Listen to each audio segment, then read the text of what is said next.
and it started. Really, I was very surprised at the result. I really thought that it would have been a result for Remain, because most of the establishment appeared to want to remain in the European Union. And I thought that we don't really live in a democracy, and we never have.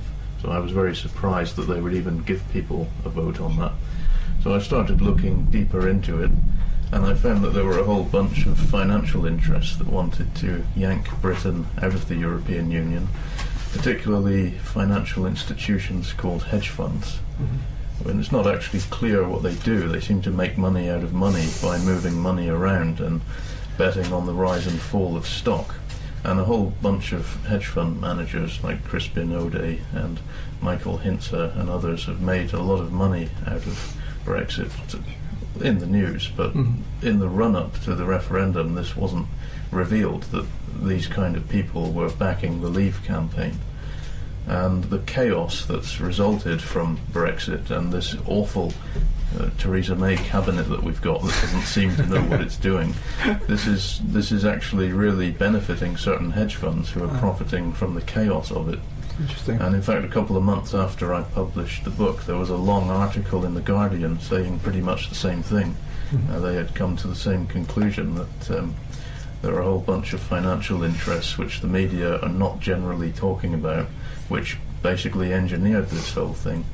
And this coincided with some interests in the Tory government who never liked Europe anyway and were more interested in the Commonwealth and what they call sovereignty, which really means deregulating London so that American banks can buy up the city. That's what they mean by sovereignty.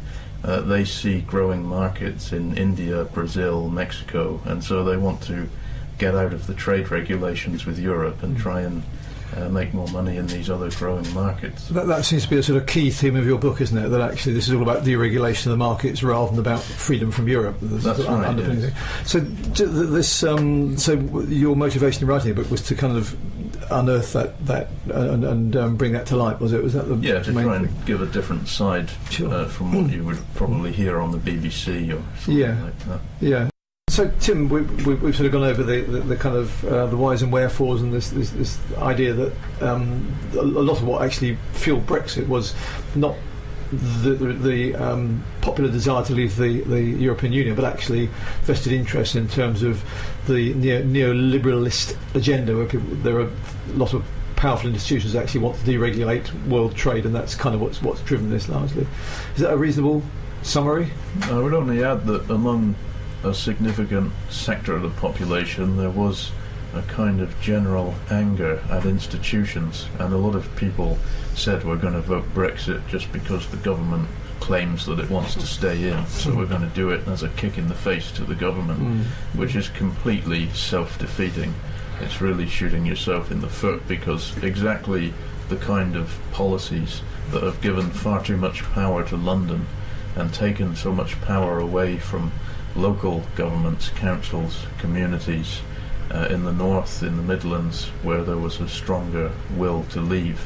This is a result of decades now of privatisation, deregulation, and we're going to get exactly more of this when the UK tries to make free trade deals with America, with Australia, etc., and with the emerging economies. So people are going to be horrified, I think, at the consequences of this type of Brexit.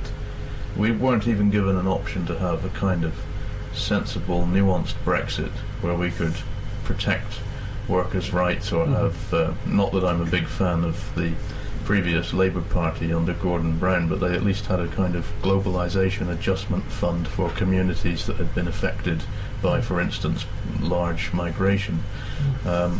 We're getting none of that with this kind of Brexit, so it was a simple in-out dialectical situation, which is only going to benefit the top elites as usual. Yeah, and so ironically it's going to bring about the opposite to what a lot of people thought they were getting, in terms of probably more immigration and more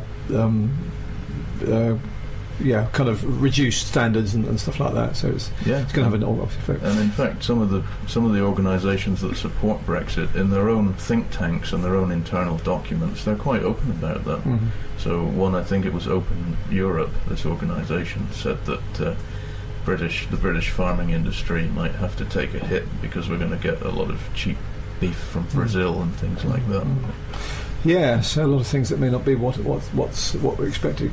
So just briefly, Tim, what can people do about it? What's not the answer? What is available for people to do? People are going to have to identify the real causes of their problems, which are not vulnerable people like immigrants, who very often are also fleeing neoliberalism in their own countries to try and make a better life here. The real target is this system that's been in place, this ideology where you can deregulate and privatise and maximise profit. And people also need to really start getting together. There have been huge declines, steady declines in union organising and in voter turnout.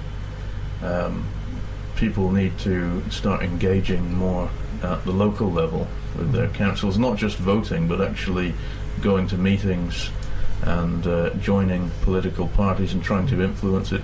Even among the Tories, which is, an organisation I despise, since David Cameron came along, Tory membership declined by something like 50% among Tories, and the influence of the City of London has got more and more strong. So even among parties that I wouldn't vote for, people are seeing an absolute lack of democracy. That's the bottom line. Yeah, exactly. So whether you're left wing or right wing, the point is that democracy is being taken away from everybody and put more and more into the hands of private powers. So the answer is to get more involved and try and claw back some of the power. Right. In groups, don't just try and do it alone.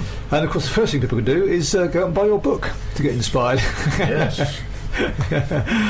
Which is called The Great Brexit Swindle. It's by T.J. Coles, and it's published by Clairview Books. And how can people get hold of a copy, Tim, if they want to? Well, it's available to order at Waterstones, and you can get it on that certain very big online retailer.